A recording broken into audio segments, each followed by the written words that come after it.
a segunda cena, gente, é o primeiro diálogo bem importante entre Sisko e Li Nalas. Bajor doesn't need a man.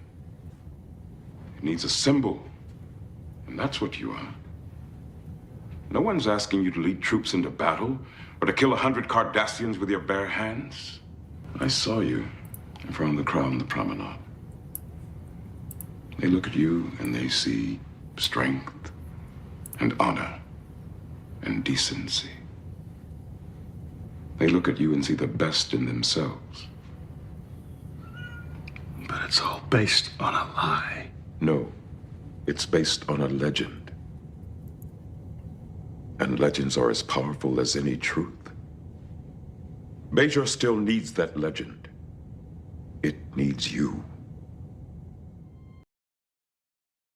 Pergunta para a professora Dariane, qual é a diferença entre mentira e lenda?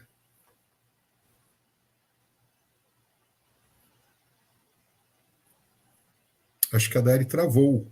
Enquanto isso, eu vou passar os comentários aqui. Deixa eu passar uns comentários aqui. Um sofisma? Um elemento ao qual você possa se apegar. Ui, caiu.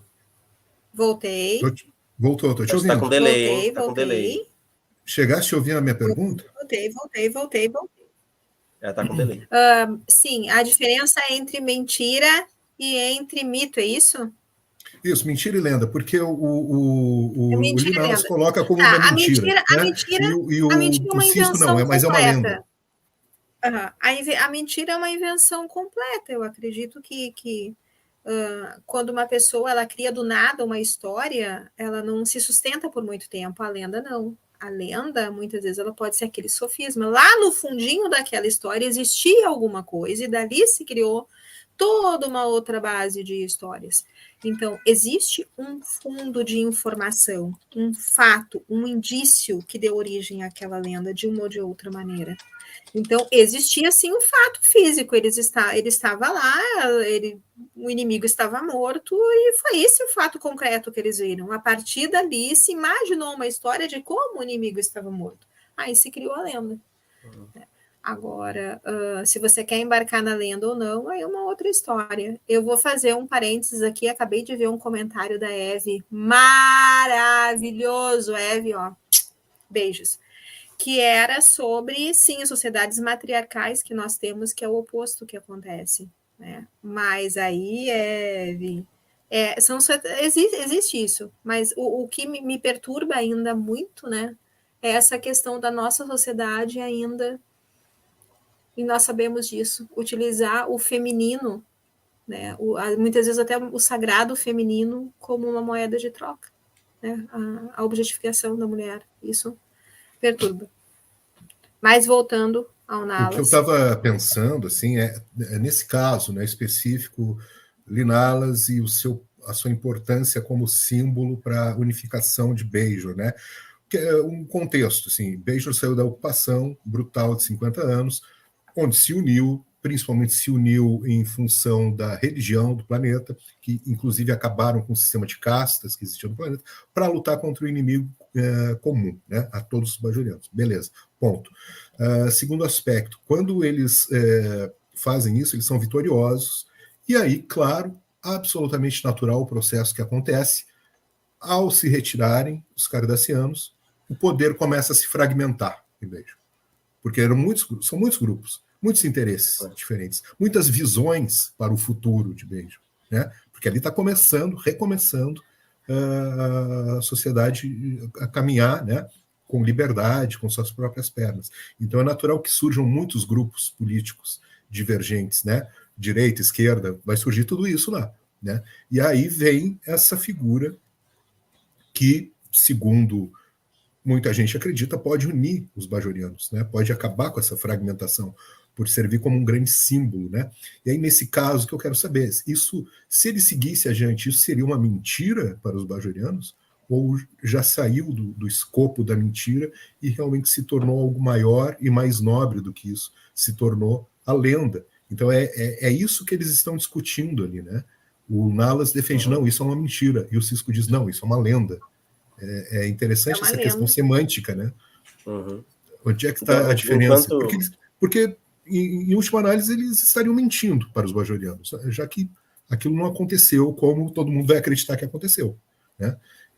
Mas uma mentira, talvez... Eu me lembro de uma tirinha do Recruta Zero, uma vez que eu li, que o cozinheiro a comida dele é horrível, né? E aí ele serviu um café que o Recruta Zero podia cortar com garfo e faca. E aí ele tomou o café, comeu o café e achou... E o cozinheiro perguntou. E não, tá ótimo, tá maravilhoso.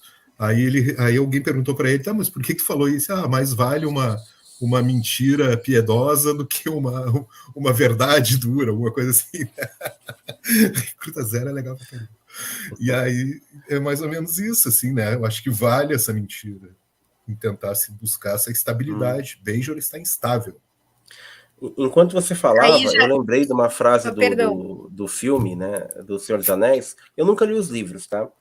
Mas os filmes eu gosto muito, assisti várias vezes. E eu lembro de uma frase que lá ele começa, que uma personagem fala lá no comecinho da história, ainda na introdução, que ela diz que a história virou lenda, a lenda virou mito, e as coisas que não deveriam ser esquecidas foram esquecidas, né? Que a história foi se perdendo ali, né? Então, assim, esse processo de mitificação, isso ocorre. Aqui no Brasil, como é que eu posso dizer? Como é que é o nome? O Tiradentes, né?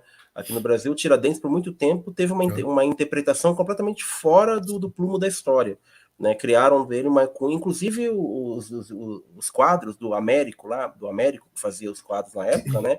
Ele pinta o Tiradentes, inclusive com as feições que o Da Vinci deu para Jesus Cristo.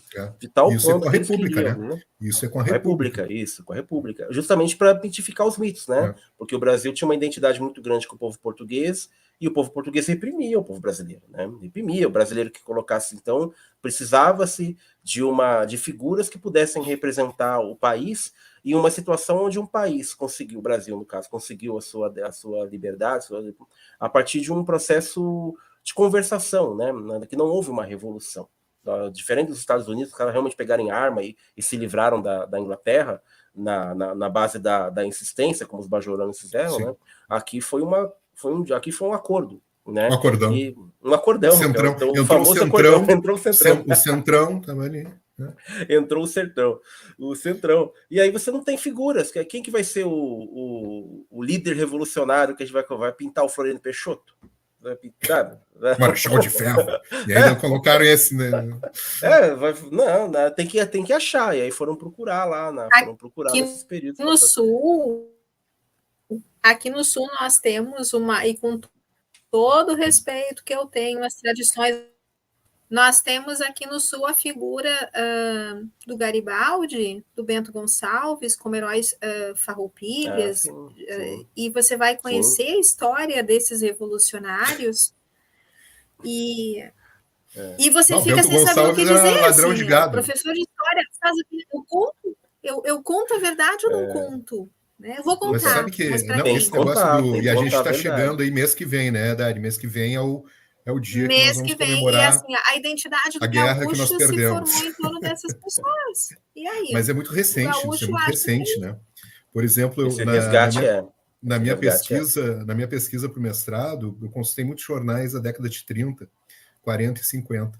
E na década de 30, nos jornais, o gaúcho, esse termo gaúcho, ele é pejorativo. Ele é aplicado para uma pessoa que é tosca, primitiva, né? Isso só muda a partir dos anos 40, quando surge o famoso CTG, né? Que é o Centro de Tradições Gaúchas. E aí se muda completamente, aí se ressignifica o gaúcho e se ressignifica a Revolução Farroupilha, né? Que até então não era nada assim importante, né? E hoje em dia se transformou numa coisa gigantesca aqui, né? Não, de todas as revoltas regenciais é a mais importante.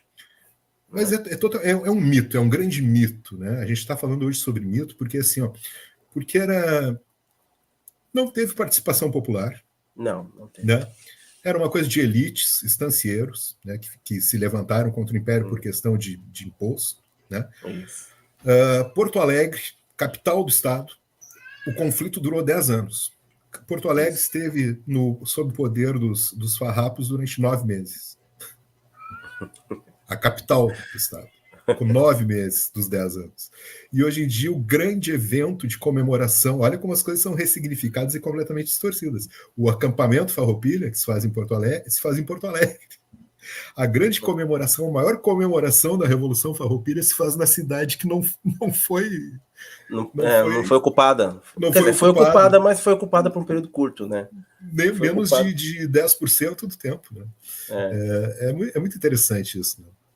Então ressignifica, né? E foi uma guerra de cunho que também eram racistas, né? Porque na Constituição que foi proclamada não tinha libertação dos escravizados, né? Prevista.